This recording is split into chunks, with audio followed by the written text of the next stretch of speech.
السلام عليكم ورحمة الله وبركاته. أهلا وسهلا متابعين الكرام متابعي قناة أبراج اليوم للتوقعات اليومية. اليوم هنشوف توقعات الجوزاء بتاريخ 30/12/2025، وهنشوف طاقتك غدا وتوقعاتك على جميع الأصعدة، على الصعيد العام والعملي والمالي والعاطفي والصحي والدراسي. ما تنسوش حبايبي اعمل لايك للفيديو والاشتراك بالقناة وتفعيل زر الجرس تشجيعا منكم ليصلك كل ما هو جديد أصحاب برج الجوزاء. على الصعيد العام، النهارده احساسك انك واقف في نص الدايره وشايف كل الاتجاهات، بس محتاج تختار. الجوزاء بطبيعته ذهني وسريع التفكير، لكن طاقة اليوم بتخليك تفكر بعمق اكتر من المعتاد. في حاجات حصلت قريب خلتك تعيد حساباتك، وخلتك تسأل نفسك وتقول انا ماشي صح ولا محتاج اغير طريقة تعاملي مع الدنيا. كمان النهارده مش يوم قرارات متسرعة، لكن يوم واعي، في وضوح تدريجي بيظهر حتى لو حسيت في الأول بلخبطة. كل موقف بتعدي عليه يا جوزاء النهارده ليه رسالة، وكل كلمة بتتقال ليك ليها وزن. حاول تسمع أكتر ما تتكلم وتلاحظ أكتر ما تحكم. طاقة اليوم بتدفعك إنك تواجه حاجات كنت مأجلها، ممكن تكون فكرة أو شخص أو موقف قديم كنت بتهرب منه. المواجهة هنا مش خناقة يا جوزاء، المواجهة هنا فهم. لما تفهم ليه الحاجات دي موجودة في حياتك هتبدأ تتحرر من ضغطها. كمان في إحساس داخلي إنك محتاج تثبت نفسك أو تثبت موقف قدام حد، بس الطاقة بتقولك يا جوزاء مش لازم تشرح نفسك لكل الناس. اللي هيفهمك من غير ما تشرح له، واللي مش عايز يفهم مش هيقتنع مهما عملت. كمان النهارده مناسب جدا لترتيب الافكار وتنظيف العلاقات واعاده ضبط الحدود. انت مش مطالب تراضي الكل يا جوزاء، ومش مطالب منك تبرر اختياراتك. كل ما كنت صادق مع نفسك كل ما اليوم هيعدي اخف واسهل. الرسالة العامة ليك واضحة النهارده يا جوزاء، وبتقولك انت في مرحلة وعي مش مرحلة صراع. خليك هادي وخليك واعي، وخلي قراراتك نابعة من فهم مش من ضغط. أما على الصعيد العملي، اليوم بيحيطك يا جوزاء قدام اختبار هدوء أكتر من اختبار شطارة. أنت بطبعك ذكي وسريع البديهة، لكن طاقة اليوم بتقولك إن النجاح مش في السرعة، النجاح في التركيز وعدم التشتت. وفي شغل أو مسؤوليات محتاجة منك حضور ذهني كامل، ومحتاجة إنك تكمل للآخر من غير ما تسيب نص الطريق. كمان ممكن تحس إن في ضغط أو تحميل عليك زيادة عن اللزوم، أو إن في ناس مستنية منك أكتر مما تقدر عليه في اللحظة دي. المهم إنك ما تدخلش نفسك في مقارنة مع حد، ولا تحاول تثبت إنك أفضل. اللي عليك بتعمله إنك تشتغل بهدوء وبنظام، وكل حاجة هتنظبط في مكانها مع آخر اليوم. في فرصة شغل أو خطوة مهنية بتفتح قدامك يا جوزاء، بس مش بالشكل المباشر. ممكن تكون كلمة أو مكالمة أو اقتراح بسيط في ظاهره، لكنه يحمل في غايته تغيير مهم. خليك صاحي للتفاصيل، لأن الفرص النهاردة مش بتيجي بصوت عالي، بتيجي بهمس. كمان لو كنت شغال وسط فريق في اليوم، محتاج إنك تتعامل بمرونة أكتر وتبعد عن أي جدال حتى لو كنت على حق. مش كل حق يتقال دلوقتي يا جوزاء، ومش كل معركة تستاهل إنك تخوضها. اختيارك للصمت في موقف معين هيحسب ليك مش عليك. أما لو بتدور على شغل أو ناوي تغير مسار مهني، فالطاقة بتقولك إن التفكير ده في محله، بس التنفيذ محتاج شوية صبر. ما تستعجلش قرار لمجرد إنك زهقت، خلي القرار نابع من رؤية مش من تعب. كمان النهارده مناسب للتخطيط وترتيب أولوياتك يا جوزاء ومراجعة خطواتك العملية. أي مجهود هتحطه النهارده حتى لو حسيته بسيط، تأثيره هيبان قدام شوية. كمان الرسالة المهنية بتقولك اشتغل بهدوء وركز وسيب النتيجة تيجي لوحدها. أما على الصعيد المالي، ماليا اليوم بيكشف لك حقيقة مهمة جدا. الفلوس مش مشكلتك الأساسية، طريقة إدارتها هي التحدي الأكبر. في طاقة بتقولك إن في دخل موجود أو فرصة مالية حوالين منك، لكن في نفس الوقت في تسريب بيحصل من غير ما تاخد بالك، يا إما بسبب مصاريف صغيرة متراكمة، يا إما بسبب قرارات سريعة اتخذت من غير حساب. كمان ممكن تحس إنك تعبت واشتغلت كتير مقابل عائد أقل من المتوقع، وده مخليك حاسس بعدم الرضا وإحباط خفيف. بس الطاقة بتأكد إن التعب ده مش ضايع، هو بس محتاج ترتيب توجيه صح. الفلوس اللي داخلة محتاجة تتوزع بعقل مش بقلب. لو عندك التزام مالي يا جوزاء، اليوم مناسب إنك تعيد حساباته وتشوف إيه اللي ممكن يتأجل وإيه اللي لازم يدفع فورا. في قرار مالي لو أخدته بهدوء النهاردة هيحميك من ضغط كبير قدام. كمان في فرصة ربح أو مكسب، بس مش عن طريق المخاطرة أو الحظ، عن طريق شغل منتظم أو فكرة كنت مأجلها. لو بتفكر يا جوزاء تدخل شركة أو تشتري حاجة غالية، الأفضل إنك تستنى شوية، لأن الطاقة بتقولك إن التسرع هيخليك تندم.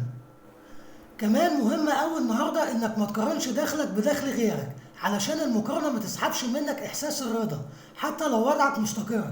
ركز على اللي في إيدك وهتلاقي إنك قادر تحسن وضعك خطوة بخطوة. لو معاك فلوس محوشة، اليوم مش مناسب للتفريط فيها أو صرفها على المزاج اللحظي. الطاقة بتشجع الادخار حتى لو المبلغ بسيط، لأنه هيبقى صمام أمان قريب. رسالة المال بتقولك يا جوزاء الفلوس بتحب العقل الهادي مش القرار السريع.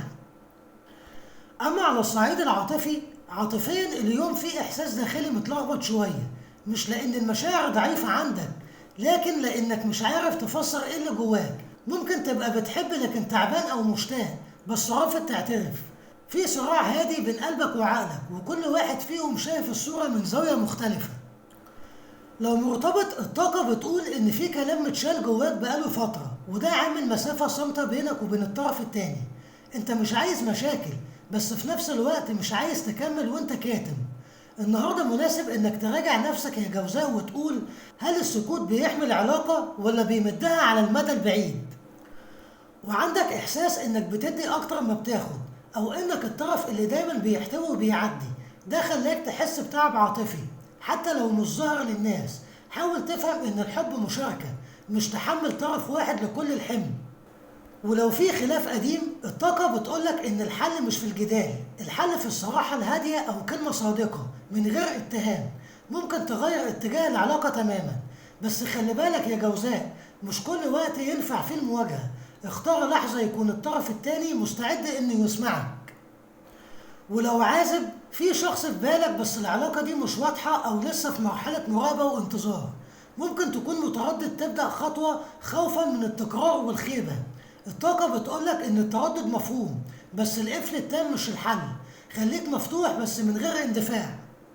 كمان في رسالة عاطفية جايلك يا جوزاء، ممكن تكون مباشرة أو غير مباشرة، كلمة أو تصرف أو حتى إحساس مفاجئ. الرسالة دي هتخليك تعيد التفكير مع موقف مع شخص معين. مهم أوي النهاردة إنك ما تهربش من إحساسك حتى لو كان مؤلم شوية. الإحساس اللي بتواجهه دلوقتي هو اللي هيحررك بعدين. تجاهله هيخليه يكرر الرسالة العاطفية ليك النهاردة. كمان رسالة الصعيد العاطفي بتقولك مش كل هدوء راحة، أحيانا بيبقى كتمان محتاج يتفك. أما على الصعيد الصحي، صحيا النهاردة جسمك بيحاول يلفت نظرك لحاجة كنت هاملها بقالك فترة. مش شرط يكون مرض واضح، قد ما هو إحساس بالإرهاق وتقل في الراس وتوتر في الأعصاب أو تعب بيجي مفاجئ من غير سبب مباشر. الطاقة بتقولك يا جوزاء إن المشكلة مش في جسمك صرفه، لكنه نتيجة ضغط ذهني متراكم. انت يا جوزاء من النوع اللي عقلك شغال طول الوقت، وده مخليك تنسى تسمع اشارات جسمك ونومك المتقطع والتفكير قبل النوم او حتى الاستيقاظ وانت مش حاسس براحة كاملة. كل ده اشارات انت محتاج تهدى مش مجهود زيادة. كمان لو بتعاني من صداع او شد عضلي او توتر في الرقبة والكتفين، ده مرتبط بمحاولتك التحكم في كل حاجة حواليك. الطاقة بتقولك يا جوزاء مش كل حاجة لازم تتحل دلوقتي، ومش كل حاجة عليك. كمان في تحسن صحي تدريجي بس مش هيجي بسرعة. التحسن هيجي مع التزام بسيط. نظم نومك واشرب مية كتير وقلل من سهرك حتى لو بخطوة صغيرة. كمان لو بتفكر تبدأ نظام صحي أو رياضة، النهاردة مناسب للتخطيط مش للتنفيذ العنيف. جسمك محتاج لين مش قسوة. البداية الهادية هتديك نتيجة أحسن من الاندفاع اللي بينتهي بسرعة. كمان يا جوزاء خلي بالك من الإهمال الصغير، لأن الطاقة بتقولك إن اللي بيتساب النهاردة ممكن يطلب اهتمام أكبر بعدين. اسمع لجسمك قبل ما جسمك يصرخ. كمان الرسالة الصحية بتقولك جسمك مش ضدك، هو بس طالب منك تهدى شوية وتسمعه. أما على الصعيد الدراسي، دراسيا النهاردة ذهنك نشيط بس محتاج توجيه. عندك قدرة كبيرة على الاستيعاب، لكن المشكلة مش في الفهم، المشكلة في التشتت. أفكارك كتير وبتيجي في نفس الوقت، وخياراتك متعددة وبتشدك، وده ممكن يخليك تبدأ حاجات كتير من غير ما تكملها. طاقة اليوم بتطلب منك تركز على مسار واحد بدل ما توزعها على أكتر من اتجاه. كمان لو عندك مذاكرة أو مادة تقيلة، النهاردة مناسب إنك تفهم الأساس قبل ما تدخل في التفاصيل. لما تبني القاعدة صح، الباقي هيجي بسهولة. بلاش تحفظ من غير ما تستوعب، لأن دماغك النهاردة ذهني وتحليلي أكتر. أي حاجة هتفهمها منطقها هيثبت معاك أسرع. كمان لو في امتحان قريب، اليوم ده مناسب جدا لتنظيم الوقت. قسم المواد واعرف ايه اللي محتاج مجهود اكبر وايه محتاج مراجعة خفيفة. التنظيم هيقلل التوتر، والتوتر هو اكبر عدو لتركيزك. ولو بتفكر تغير مسار دراسي او تبدأ حاجة جديدة، النهاردة وقت التفكير والتقييم مش الحسم النهائي. واسأل نفسك وقول: هل القرار ده نابع من رغبة حقيقية ولا مجرد هروب وضغط؟ الإجابة الصادقة هتوفر عليك تعب كبير قدام يا جوزاء. كمان الرسالة الدراسية بتقولك يا جوزاء: ركز على خطوة واحدة صح وهتسبق بخطوات كتير. ودي كانت توقعاتك النهاردة يا جوزاء. انتظروني مع فيديو آخر وتوقعات جديدة، والسلام عليكم ورحمة الله وبركاته.